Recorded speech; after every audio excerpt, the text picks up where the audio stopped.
حضرت یونس علیہ السلام کا واقعہ مکمل تفصیل کے ساتھ۔ حضرت یونس علیہ السلام شہر نینوا میں پیغمبر بنا کر بھیجے گئے۔ آپ لوگوں کو ہدایت کرتے، نیکی کی طرف بلاتے، برے کاموں سے روکتے تھے۔ آپ قوم سمود کی طرف بھیجے گئے۔ اس قوم کے لوگ بتوں کی پوجا کرتے تھے۔ جب آپ لوگوں کو حق کی طرف بلاتے اور خدا واحد پر ایمان لانے کی تلقین کرتے، لیکن لوگ آپ کی تعلیمات کا انکار کرتے اور حضرت یونس علیہ السلام سے کہتے کہ ہم تیرے خدا کو نہیں مانتے۔ اس پر آپ فرماتے کہ خدا کے عذاب سے ڈرو جو بہت سخت عذاب ہے۔ لوگ آپ کی باتیں سن کر آپ کا مذاق اڑاتے اور آپ کی راہ میں رکاوٹیں کھڑی کرتے۔ آپ نے قوم سمود کو راہ راست پر لانے کی بہت کوشش کی، لیکن بھٹکی ہوئی قوم پر آپ کی نصیحت کا کوئی اثر نہ ہوا تو آپ کو یقین ہو گیا کہ یہ لوگ خدا پر ایمان نہیں لائیں گے۔ آپ مایوس ہو گئے۔ مایوسی کی حالت میں آپ نے قوم سمود کی تباہی بربادی کے لیے بد دعا کی اور اس سرزمین سے نکل پڑے۔ چلتے چلتے دریائے فرات کے کنارے پہنچے تو دیکھا کہ ایک کشتی کنارے پر لگی ہے، لوگ اس پر سوار ہو رہے ہیں۔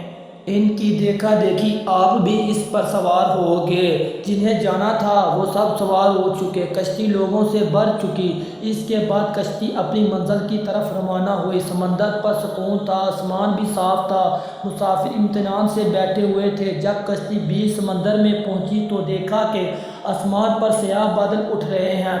پھر ہوائیں چلنے لگیں۔ ہوا اچانک طوفان کی شکل اختیار کر گئی۔ سمندر میں کشتی ڈگمگانے لگی۔ سمندر کی لہریں اوپر نیچے ہونے لگیں۔ بارش بھی شروع ہو گئی۔ طوفان کے جھٹکوں اور پانی کے تھیڑوں سے کشتی کے ڈوبنے کا اندیشہ پیدا ہو گیا۔ کشتی میں بیٹھے ہوئے مسافروں میں سے ایک نے کہا کہ معلوم ہوتا ہے کہ کشتی میں کوئی ایسا شخص بھی سوار ہے جس سے کوئی بڑی غلطی سرد ہو گئی ہے۔ جب تک ایسے شخص کو کشتی سے نہ نکالا جائے، کشتی کا صحیح سلامت رہنا محال ہے۔ وہ شخص کون ہے یہ بتانا مشکل ہے جب تک کہ وہ خود کو پیش نہ کرے۔ اس پر حضرت یونس علیہ السلام کھڑے ہو گئے اور کہا کہ میں ہی ہوں جس سے بڑی غلطی سرد ہو گئی ہے۔ مجھے کشتی سے نکال دیا جائے تو آئی ہوئی مصیبت ٹل سکتی ہے۔ تمام مسافر حضرت یونس علیہ السلام کا منہ تک رہے تھے، جس نے خود ہی سب کے سامنے اپنی غلطی کا اظہار کیا۔ پھر سب نے ایک زبان ہو کر کہا کہ یہ شخص تو فرشتہ صرف انسان معلوم ہوتا ہے، ہم کسی حال میں اسے کشتی سے نہیں نکال سکتے۔ مسافر میں سے ایک نے تجویز پیش کی کہ قرعہ اندازی کی جائے، جس کا نام پرچی میں نکلے وہی سزا کا مستحق ہوگا۔ ہم اس کشتی سے نکال دیں گے۔ چنانچہ قرعہ ڈالا گیا۔ پرچی میں یونس کا نام نکلا۔ اس عمل سے لوگوں کو امتناع نہیں ہوا۔ پھر قرعہ ڈالا گیا تو یونس کا ہی نام نکلا۔ اس طرح یہ عمل بار بار دہرایا گیا۔ ہر بار یوں ہی ہوا۔ حضرت یونس علیہ السلام نے کہا کہ میں نے اپنے رب کا نافرمان ہوں، خدا کا حکم بھی یہی ہے، مجھے دریا میں ڈال دو، تمام مسافر کی جان بچ جائے گی۔ حضرت یونس علیہ السلام نے کشتی کے مسافروں سے اور ملامت سے بار بار کہا کہ وہ کشتی سے چھلانگ لگانے کے لیے تیار ہیں، اس لیے کہ میں نے اللہ کے حکم کا انتظار نہیں کیا۔ آخر کار کشتی کے مسافروں اور ملا نے مان لیا اور حضرت یونس علیہ السلام کو دریا میں پھینک دیا۔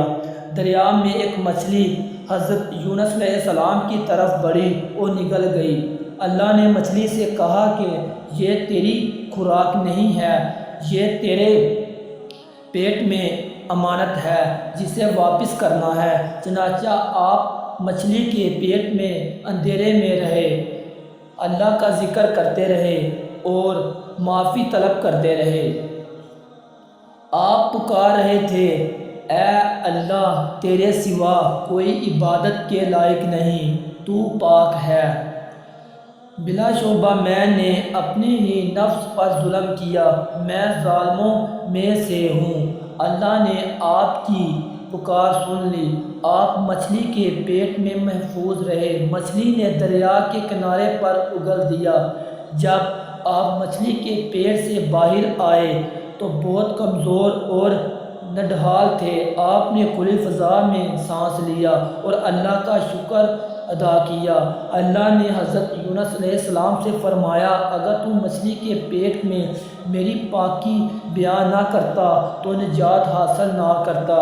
جس جگہ پر مچھلی نے آپ کو اگلا تھا وہاں کوئی درخت تھا نہ کوئی سایہ، دھوپ ہی دھوپ تھی، گرمی بھی ناقابل یقین برداشت تھی۔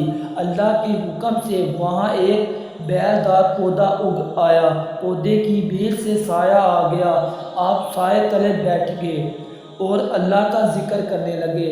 کہا جاتا ہے کہ آپ کے پاس ایک ہرنی آتی ہے اور اپنا دودھ پلا جاتی تھی۔ اللہ تعالیٰ فرماتا ہے، ہم نے بغیر گھاس کی زمین پر ڈال دیا اور وہ بیمار تھا، اور ہم نے بیل دار درخت اگایا اور ہم نے اس کو 1,00,000 آدمیوں کی طرف بھیجا، بلکہ اس سے بھی زیادہ، پھر وہ لوگ ان پر ایمان لائے۔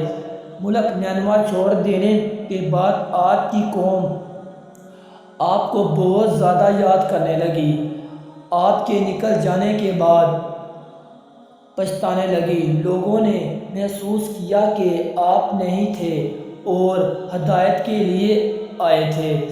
لوگوں نے اللہ سے معافی طلب کی اور وہ حضرت یونس علیہ السلام کی آمد کا انتظار کرنے لگے۔ لوگوں نے اقرار کیا کہ ہم اللہ پر ایمان لائے اور اس بات پر بھی کہ یونس علیہ السلام اللہ کے بھیجے ہوئے نہیں ہیں اور آپ کے لائے ہوئے پیغام پر یقین رکھتے ہیں، اور یونس علیہ السلام کی تصدیق کرتے ہیں۔ اور قوم کے لوگ ایک دوسرے سے کہنے لگے کہ اگر حضرت یونس علیہ السلام ہمارے درمیان آ جائیں تو ہم سب ان کی تعظیم کرنے لگیں گے اور ان کے حکم پر عمل کریں گے۔